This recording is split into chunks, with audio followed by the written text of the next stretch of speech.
الحمد لله نحمده ونستعينه ونستغفره ونؤمن به ونتوكل عليه ونعوذ بالله من شرور أنفسنا ومن سيئات أعمالنا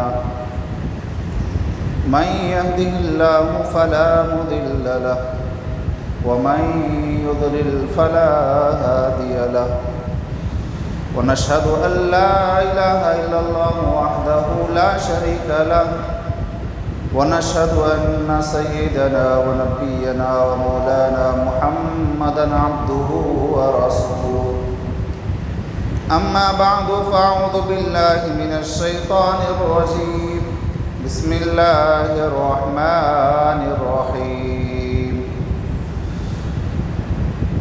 إنما الصدقات للفقراء والمساكين والعاملين عليها والمؤلفة قلوبهم في الرقاب والغارمين وفي سبيل الله وابن السبيل وقال تعالى والذين يكنزون الذهب والفضة ولا ينفقونها في سبيل الله فبشرهم بعذاب أليم يوم يحمى عليها فتقوى بها جباههم وجنوبهم وظهورهم هذا ما كنزتم لأنفسكم فذوقوا العذاب بما كنتم تكنزون اللهم صل على سيدنا مولانا محمد وعلى آل سيدنا مولانا محمد وبارك وسلم اللهم صل على سيدنا مولانا محمد وعلى آل سيدنا مولانا محمد وبارك وسلم محترم معزز سامعین، رمضان کے مبارک مہینے سے ہماری ایک عبادت بھی ایسی ہے جو رمضان کے اس مبارک مہینے سے متعلق ہوتی ہے، لہذا اسی عبادت کے تعلق سے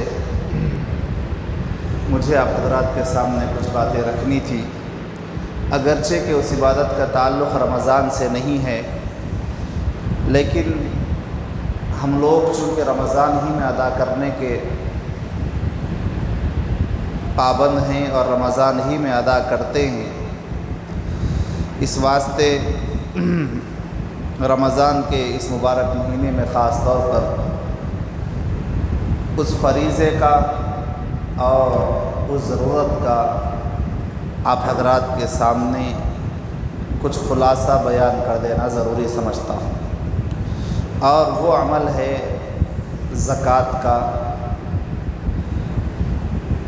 اللہ رب العزت نے اسلام کی بنیاد 5 چیزوں پر رکھی ہے۔ بنی الاسلام علی 5 شہادۃ ان لا الہ الا اللہ وان محمدا عبدہ ورسولہ واقامۃ الصلاۃ وایتاء الزکاۃ وحج البیت من استطاع الیہ سبیلا وصیام رمضان۔ اسلام لانے کے بعد میں جو 4 چیزیں ایک مسلمان کے اوپر ضروری ہوتی ہیں، ان میں سے ایک تو نماز ہے، دوسرا روزہ ہے، تیسرا زکوٰۃ ہے۔ زکوٰۃ اسلام کا فریضہ ہے، اگر کوئی آدمی اس کو نہ مانے اور کہے کہ زکوٰۃ دینے کی ضرورت نہیں ہے تو پھر وہ آدمی اسلام سے خارج ہو جاتا ہے، اسلام سے نکل جاتا ہے، اس لیے کہ اسلام کا فریضہ ہے۔ ہر جگہ پر یہ 2 چیزیں سمجھنے کی ہوتی ہیں کہ کسی عمل کو نہ کرنا ایک الگ چیز ہے، کسی عمل کا انکار کرنا ایک الگ چیز ہے۔ میں نماز نہیں پڑھ رہا، گنہگار ہوں گا۔ میں روزہ نہیں رکھ رہا، گنہگار ہوں گا۔ میں زکوٰۃ نہیں دے رہا، گنہگار ہوں گا۔ میں حج ادا نہیں کر رہا، گنہگار ہوں گا۔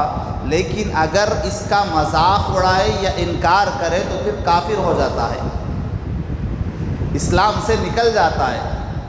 بھئی اللہ کو ہمارے سجدوں کی کیا ضرورت ہے، اس قسم کی باتیں کرنا؟ اللہ کو ہمارے مال کی کیا ضرورت ہے، اس قسم کی باتیں کرنا؟ کس نے کہا کہ اتنی دور جا کر حج کر کے آئے، گھر کے بازو کا پڑوسی بیمار ہے اور آپ حج کرنے پہ چلے گئے۔ اس قسم کی باتیں کرنا یہ انسان کو اسلام سے باہر نکال پھینکتا ہے۔ عمل نہیں کر رہا ایک الگ چیز ہے، لیکن اس کا مذاق اڑانا یا اس کا انکار کرنا یہ انسان کو اسلام سے باہر نکال دیتا ہے۔ اس واسطے ہر انسان کو، ہر مسلمان کو یہ چیز سمجھ لینی چاہیے کہ اللہ رب العزت نے جن چیزوں کو اس کے اوپر فرض کیا ہے اس میں سے ایک چیز زکوٰۃ کا ادا کرنا بھی ہے۔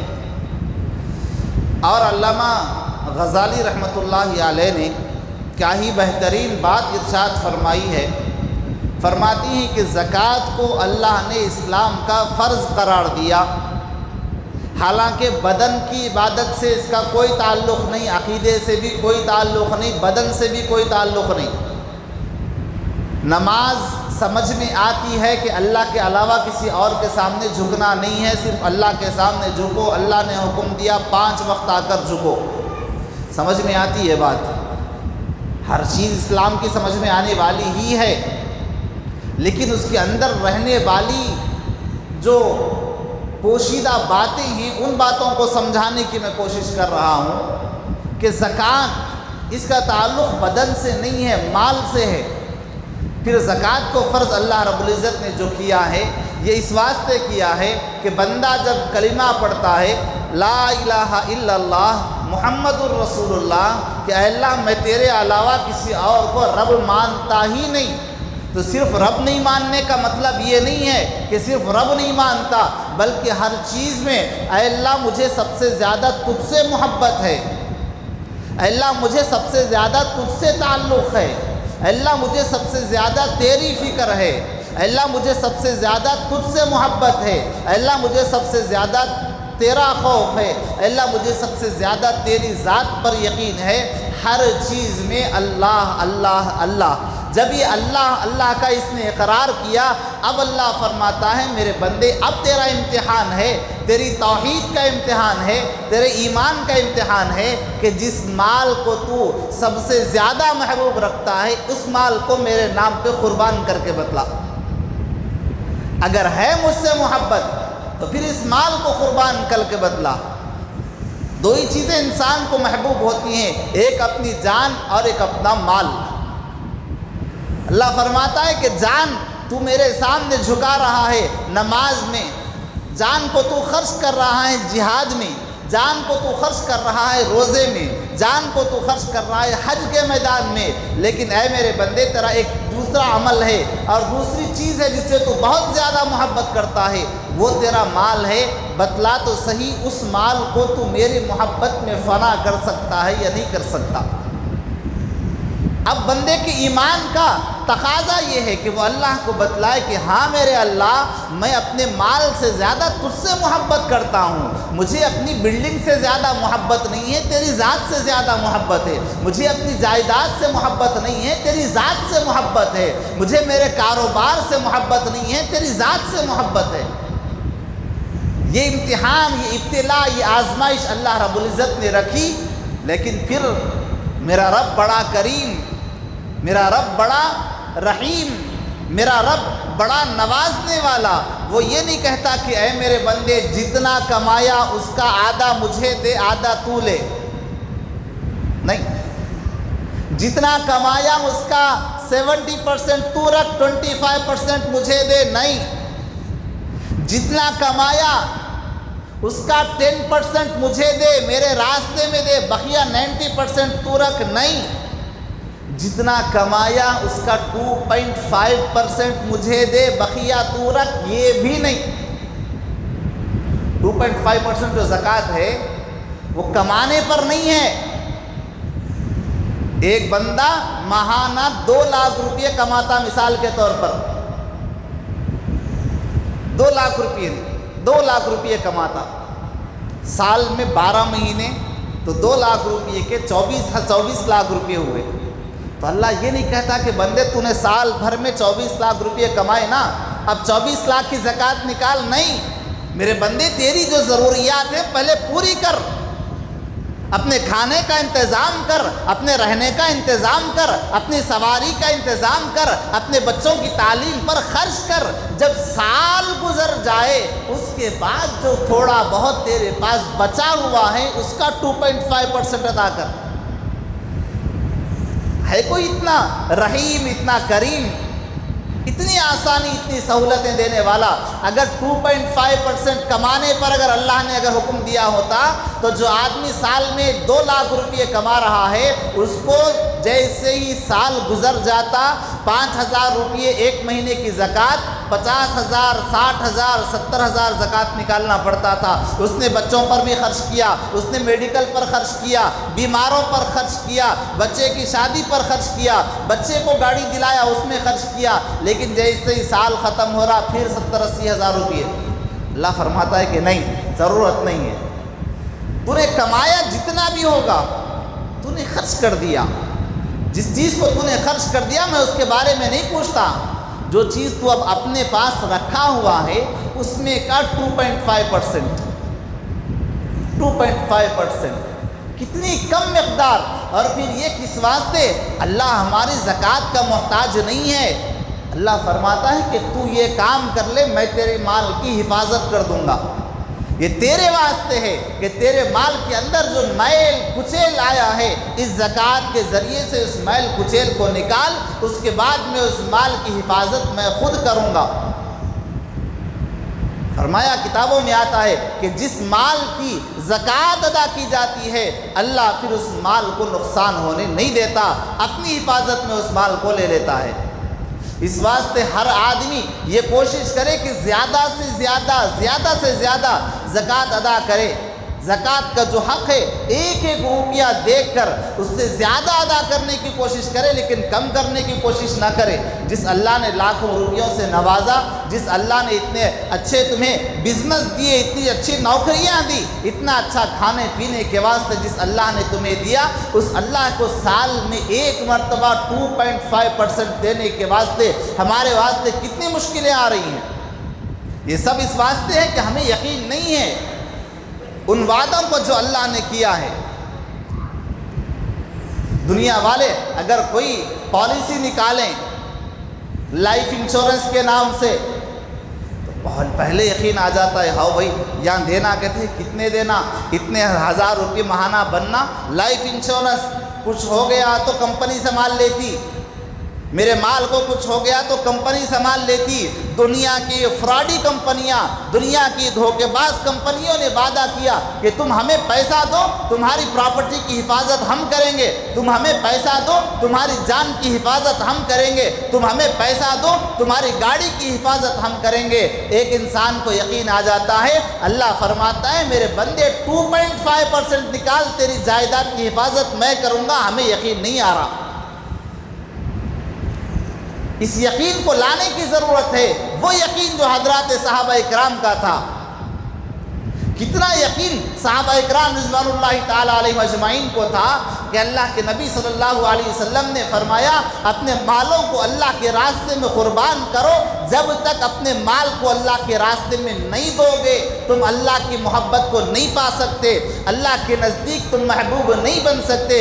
حضرت طلحہ رضی اللہ تعالیٰ عنہ دوڑے دوڑے آئے، کہا کہ اللہ کے نبی میرا یہ باغ جو پورے مدینے میں سب سے زیادہ خوبصورت، سب سے زیادہ جو ہے نا پھل دینے والا باغ ہے، اللہ کے نبی میں اللہ کے راستے میں قربان کرنا چاہتا ہوں، لے لیں اس کو اپنے نام پر۔ سب کچھ قربان کیا۔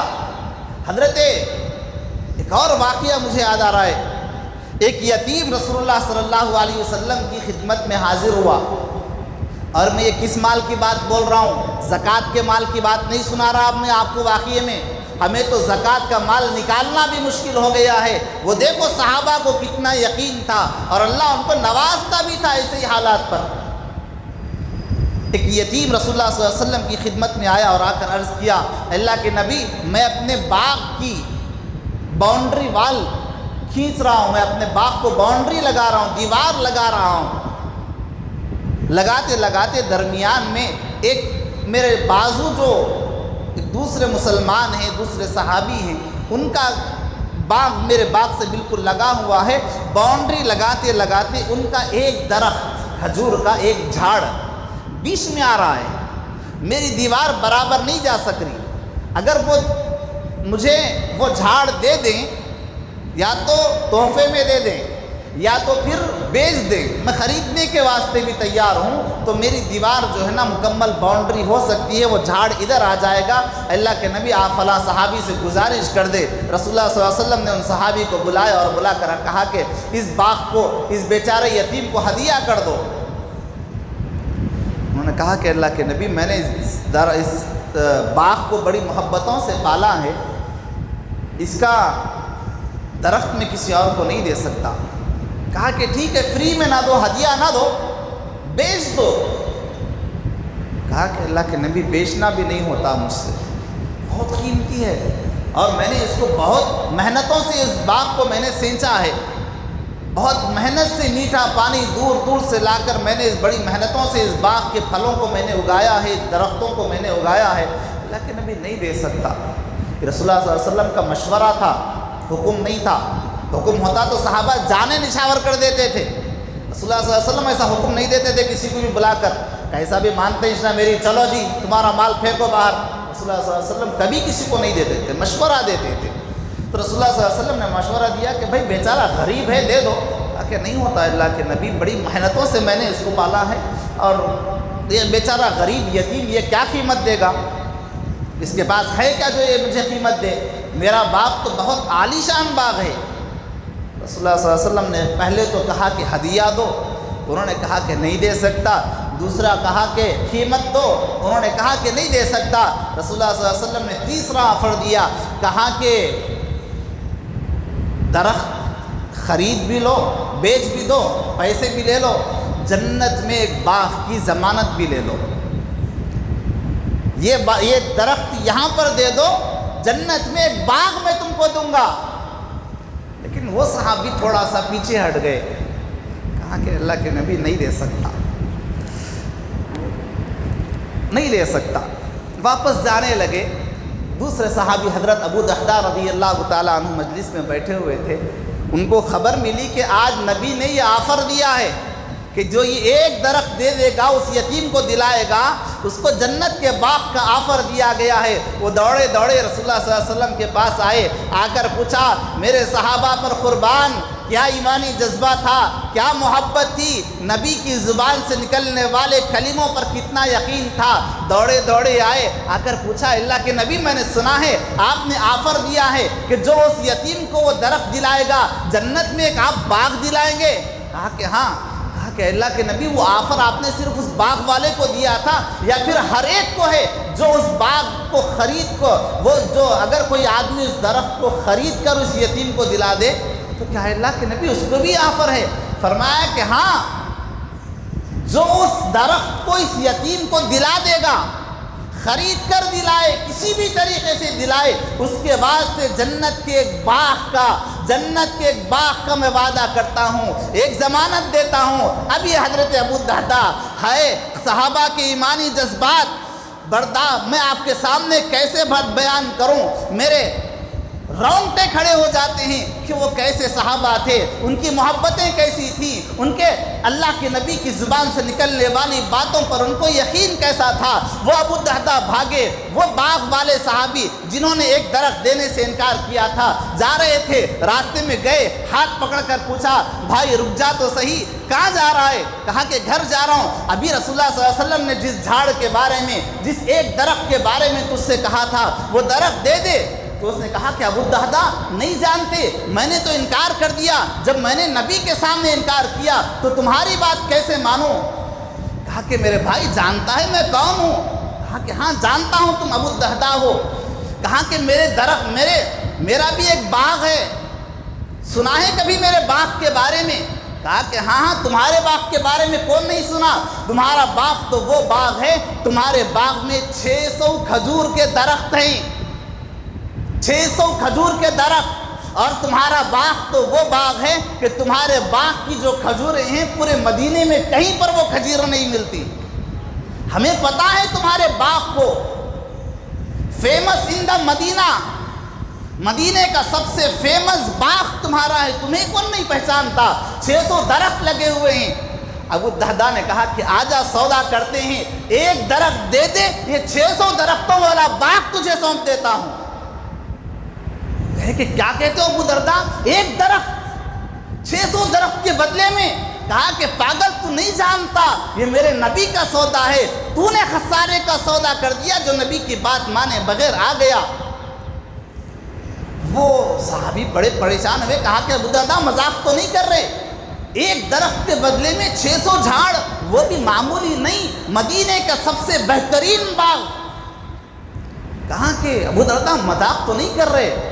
حضرت ابو الدہداء نے کہا ابھی میں تیرے سامنے یہیں پر ختم کرتا ہوں، کانٹریکٹ یہیں پر بن جائے گا، لا وہ درخت میرے حوالے کر، 600 درخت تو لے لے۔ اب سیدھا لے کر رسول اللہ صلی اللہ علیہ وسلم کے پاس پہنچے، کانٹریکٹ پیپر تو نہیں ہوتا تھا، زبانوں سے باتیں چلتی تھی، انہوں نے ان کو دے دیا، انہوں نے ان کو دے دیا۔ اب رسول اللہ صلی اللہ علیہ وسلم کی خدمت میں پہنچے، رسول اللہ صلی اللہ علیہ وسلم نے دیکھا ابو الدہداء کو، پہچان گئے، پتہ چل گیا، فرمایا کہ ابو الدہداء کیا بہترین سودا کیا ہے، ابو الدہداء کیا بہترین سودا کیا ہے۔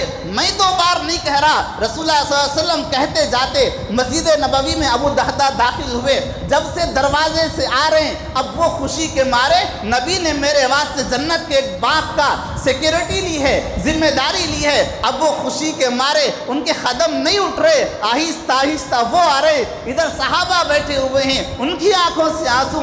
دیکھو کسی کو جنتی کو دیکھنا ہے تو ابو الدہداء کو دیکھو، اس کے بارے میں نبی نے وعدہ کیا ہے کہ اس نے جو جھاڑ خریدا ہے اللہ رب العزت اس کے بدلے میں جنت میں جھاڑ دے گا۔ جب جنت میں جھاڑ دے گا تو جنت میں بھیجا گا بھی نا، جنت میں بھیجے بغیر تو جھاڑ نہیں دے گا۔ صحابہ دیکھ رہے ہیں، ابو الدہداء تجھے مبارک ہو کہ اللہ کے نبی نے تیرے ساتھ وعدہ کیا ہے، اللہ کے نبی نے تیرے ساتھ جنت کا وعدہ کیا ہے۔ اب ادھر سے وہ آہستہ آہستہ ایک ایک قدم اٹھا رہے ہیں، اور خوشی کے مارے ان کے قدم اٹھائے نہیں جا رہے، ایک ایک قدم آہستہ آہستہ اٹھ رہا ہے، ایک ایک قدم وہ اٹھا رہے ہیں۔ ادھر سے رسول اللہ صلی اللہ علیہ وسلم ایک ایک قدم پر فرما رہے، ابو الدہداء کیا بہترین سودا کر کے آیا، ابو الدہداء کیا بہترین سودا کر کے آیا۔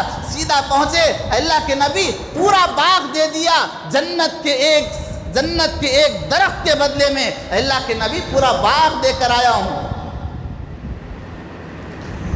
ایک درخت کا سوال تھا، رسول اللہ صلی اللہ علیہ وسلم نے فرمایا کہ ابو الدہداء اپنے آپ کو اللہ سے زیادہ سخی سمجھتا ہے،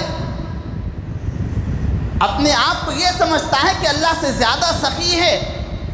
اللہ نے ایک درخت کے بدلے میں جنت کے ایک درخت کا وعدہ کیا تھا، تو نے 600 درخت دیے، اللہ تجھ کو جنت میں 600 درخت نوازنے والا ہے۔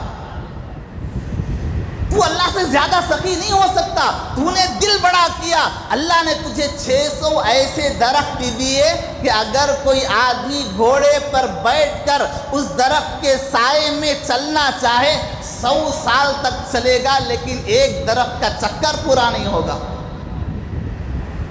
ایسے 600 درخت، سوال تو ایک درخت کا تھا نا، لیکن جب محبتیں آ جاتی ہیں تو مال کو نہیں دیکھا جاتا، جب محبتیں آ جاتی ہیں تو جان کو نہیں دیکھا جاتا، جب محبتیں آ جاتی ہیں تو پھر گن کر نہیں نکالا جاتا، وہاں پر تو لٹا دیا جاتا ہے، چاہے جانیں لٹائی جائیں چاہے مال لٹایا جائے۔ اب یہ ابو الدہداء رضی اللہ تعالیٰ عنہ آئے، سیدھا باغ میں پہنچے۔ جب باغ کی کیفیت، میں اتنا وقت نہیں ہے کہ باغ کی کیفیت سب کچھ بیان کر سکوں، باغ میں بڑا محل تھا جس میں ابو الدہداء رہتے تھے، وہ بھی دے دیا، بیوی بیٹھی ہوئی ہے محل میں۔ ابو الدہداء آئے باغ کے سامنے سے، باغ کے باہر کھڑے ہو کر پکارا، یا ام الدہداء اخرجی، ام الدہداء باہر آ، باہر آ۔ وہ پریشان، کیا بات ہے مالک، میرے آقا، میرے سرتاج، میرے شوہر اندر کیوں نہیں آتے؟ کہا کہ میں نے اس باغ کو بیچ دیا ہے، اب میں اندر نہیں آ سکتا، باہر آ، باغ کو خالی کر دے۔ بیوی کو معلوم ہے ابو الدہداء بہت بڑا تاجر ہے، کوئی گھاٹے والا سودا نہیں کرتا۔ پوچھا، ابو الدہداء اتنا بہترین باغ بیچ تو دیا، ایسا باغ مدینے میں پھر نہیں ملے گا، لیکن مجھے پتا ہے تو ایسا ویسا گھاٹے کا سودا نہیں کرے گا، بتلا تو صحیح۔ کہ کس چیز کے بدلے میں بیچا؟ کہا کہ جنت کے درختوں کے بدلے میں مدینے کے ان درختوں کو میں نے بیچ دیا۔ بیوی وہیں سے چیخنے لگی، پکارنے لگی، ابو دہدہ مبارک ہو، کیا بہترین سودا کر کے آئے ہو۔ گھر والوں کے اندر بھی یہ چیز تھی۔ آج ہماری گھر کی عورتیں اپنے سونے کی زکوٰۃ نکالنے کے واسطے پریشان ہیں۔ وہاں پر یہ زکوٰۃ کا مال نہیں تھا ابو دہدہ نے جو دیا تھا، وہ تو اللہ اور اس کے رسول کی محبت میں نکالا جانے والا سامان تھا۔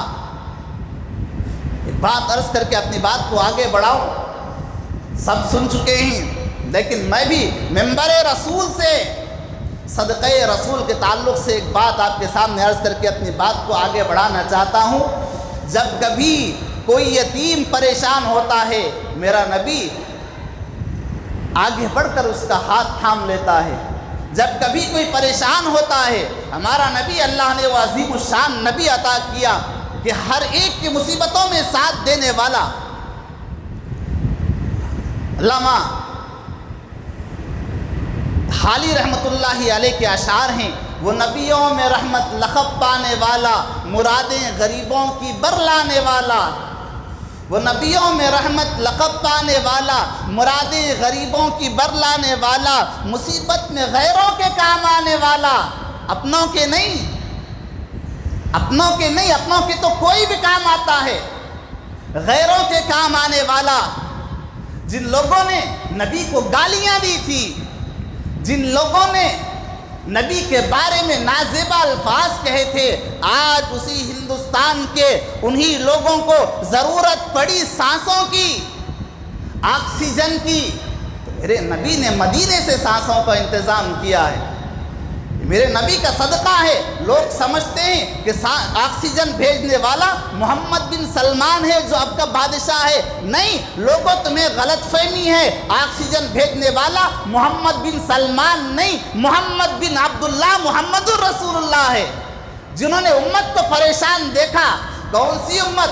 گالیاں دینے والی۔ کچھ ہفتوں پہلے تک نبی کی شان میں گستاخیاں نہیں ہو رہی تھی، لیکن اسی نبی نے اپنا صدقہ بھیجا ہے۔ امت کو آج بھی بھولے نہیں حضور۔ یہی بہترین شعر کا ہے شاعر نے اس حالت میں، امت کو آج بھی بھولے نہیں حضور، سانسیں جو کم پڑی تو مدینے سے بھیج دی۔ اللہ کے نبی صلی اللہ علیہ وسلم کا صدقہ آیا، کسی کو نہیں بھولتے، نہ اپنوں کو بھولتے نہ غیروں کو بھولتے ہیں۔ علامہ حالی فرماتے ہیں، مصیبت میں غیروں کے کام آنے والا، وہ اپنے پرائے کا غم کھانے والا۔ ایسا نبی اللہ رب العزت نے ہمیں دیا ہے، اور اس نبی نے ہمیں سکھایا ہے کہ تم اپنے مالوں کی زکوٰۃ دو، اپنے مالوں کی زکوٰۃ دو، اس کے ذریعے سے تمہارے مال محفوظ ہو جائیں گے، تمہارے مال محفوظ ہو جائیں گے۔ غریبوں کو ادا کرو۔ 8 اللہ رب العزت نے مصارف بیان کیے ہیں زکوٰۃ کے، کہ جہاں پر دینا چاہیے ان لوگوں کو دو۔ الگ مصارف ہیں، لیکن خاص طور پر اپنے رشتہ داروں کا خیال کرو، اپنے پڑوسیوں کا خیال کرو۔ اس کے بعد میں دینی مدارس کا خیال کرو۔ لوگ آج اسلام کے خلاف، علماء کے خلاف، مدارس کے خلاف اتنا زیادہ اٹھ رہے ہیں۔ یاد رکھیں، اگر یہ مدارس نہ رہے، اگر یہ علماء نہ رہے تو پھر دین پر چلنا بڑا مشکل ہو جائے گا۔ یہ مدارس اسلام کے قلعے ہیں، یہ علماء اسلام کے سپاہی ہیں، ان کی قدر کریں۔ تھوڑا کوئی آدمی کام کر لیتا، ٹرسٹ شروع کرتا، 4 دن پیسے جمع کرتا، وہاں سے 1000 روپے لایا، وہاں سے 1000 روپے لایا، ان 1000 روپے دیا، ان سوشل میڈیا پہ ڈال دیا، اس کے بعد میں کون کی ایک بیچارہ بھیج دیا، 4 غریبوں کو 500 1000 روپے کے راشن کٹ تقسیم کر دیا۔ اب اس کے بعد میں انہوں کرسی کے اوپر بیٹھ کر بولتے ہیں کہ بھائی زکوٰۃ دینا رہے تو مدرسوں کو نکو دیو، زکوٰۃ دینا رہے تو مولویوں کو نکو دیو۔ پھر کس کو؟ 4 دن نہیں ہوا تو نے ابھی کام شروع کیا۔ آج تک آپ نے کسی مدرسے والے کو دیکھا ہے کہ کوئی مدرسہ والا، کوئی عالم یہ کہتا ہے کہ اپنے رشتہ داروں کو زکوٰۃ نہ دو؟ ہم تو ہمیشہ یہی کہتے آئے ہیں اور ہمیشہ کہہ رہے ہیں اور کہتے رہیں گے کہ تمہاری زکوٰۃوں کے سب سے زیادہ مستحق اور حقدار تمہارے رشتہ دار ہیں سب سے پہلے، پھر تمہارے پڑوسی ہیں، پھر اس کے بعد میں اپنے زکوٰۃوں کو ادھر ادھر ضائع مت کرو۔ گھروں کے سامنے آ کر مانگنے والیوں کو دے کر اپنی زکوٰۃ کو خرچ بیکار اور ضائع مت کرو، ان زکوٰۃ کو صحیح طریقے سے لا کر مدارس میں دو۔ ان زکوٰۃوں کے ذریعے سے تمہارے ان زکوٰۃوں کے مال کو کھا کر کتنے یتیم بچے، کتنے غریب بچے اللہ اور اس کے رسول کا نام پڑھنا جان رہے ہیں۔ اس سے زیادہ فضیلت کی بات تمہیں اور کیا چاہیے؟ گزشتہ سال کا ایک واقعہ سنا کر اپنی بات کو ختم کروں۔ گزشتہ سال ایک صاحب سمجھایا بہت زیادہ، یہاں کے نہیں ہوتے، اور ایک بار میں بار بار بولتا ہوں، میں کوئی بھی بات بولتا ہوں تو مسجد کے اندر کے واسطے بول کر نہیں سمجھنا، کوئی بھی بات بولتا ہوں تو اپنے واسطے بول کر نہیں سمجھنا، میں ہر ایک کے واسطے بات سامنے رکھ کر بولتا ہوں۔ دوسری جگہ کی بہت سی باتیں ہوتی ہیں جو میں آپ کے سامنے رکھتا ہوں۔ ایک صاحب گزشتہ سال میرے پاس زکوٰۃ کے تعلق سے بات کرے تو میں ان کو سمجھایا، اپنے رشتہ داروں کو دو، دونوں سوچ سچ کر بولے کہ دور دور تک میرے رشتہ داروں میں کوئی بھی ایسا نہیں ہے جن کو میں زکوٰۃ دوں۔ میں بولا پڑوسیوں کو دو، تو بولے کہ تھوڑے بہت پڑوسیوں کو دیا۔ اس کے بعد میں بولا کہ دینی مدارس ہیں، دینی مدارس میں کسی بھی مدرسے میں دو، یہاں کے رہنے والے نہیں ہیں، اپنے شہر میں جو بھی قریب کا دینی مدرسہ ہے وہاں پر لے جا کر دو، تمہاری زکوٰۃ کے ذریعے سے بچے کھائیں گے، اللہ اور اس کے رسول کا نام لیں گے۔ اور اس کے بعد میں انہوں بہت تلاش کرنے کے بعد میں ایک بات بولے کہ مولانا ایک صاحب ایک خاتون مجھے ملی ہیں اور میں ان کو دینا چاہتا ہوں، کس طریقے سے دوں؟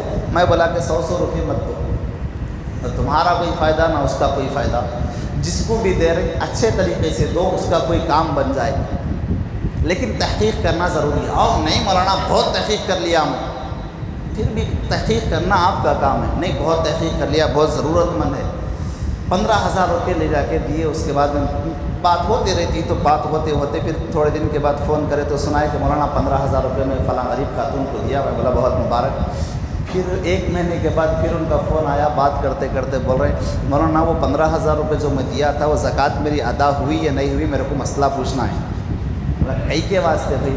نہیں وہ بوڑھی ماں کو میں پیسے دیا، رشتہ دار ہے ان کے، انہوں بول رہے ہیں 15,000 روپے دیا، انہوں جا کے سیدھا 15,000 روپے کی ٹی وی خرید لے کے لائے گئے، اور بول رہے ہیں انہوں جا کے پوچھے کیا خیال میں ضرورت بول کے میں تمہارے کو دیا؟ تو ضرورت ہی بیٹا صبح سے شام تک بیٹھ کے دماغ خراب ہو جا رہا تھا، اس کے واسطے جا کے ٹی وی خرید لے کے لائی۔ تمہاری زکوٰۃ کے پیسے ٹی ویوں میں لگیں، اس سے بہتر ہے اللہ اور اس کے رسول کے نام پر لگیں۔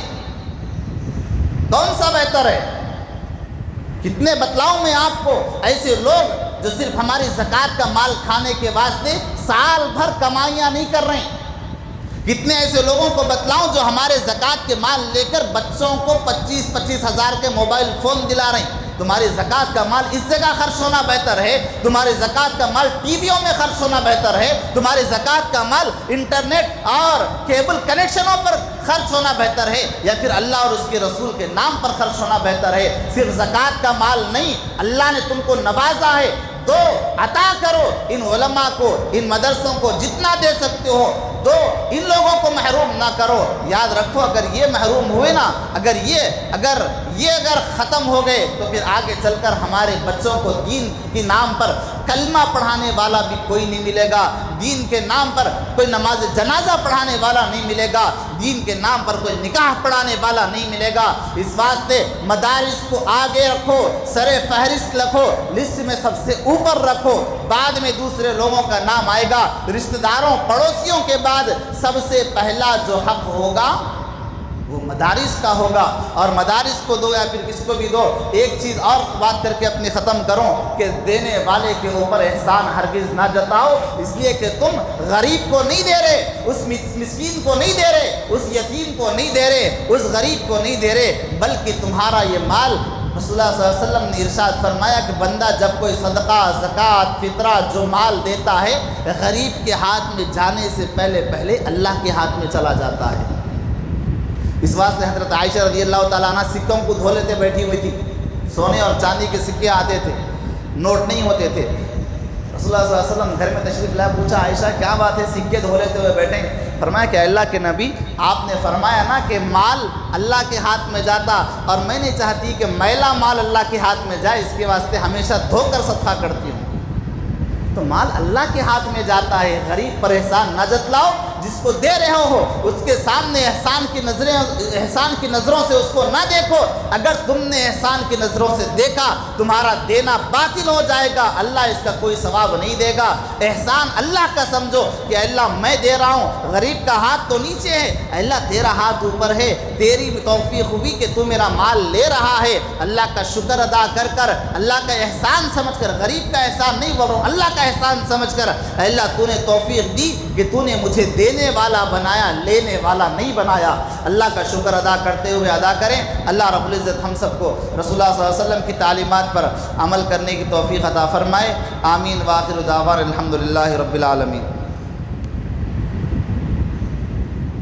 سنتوں کے لیے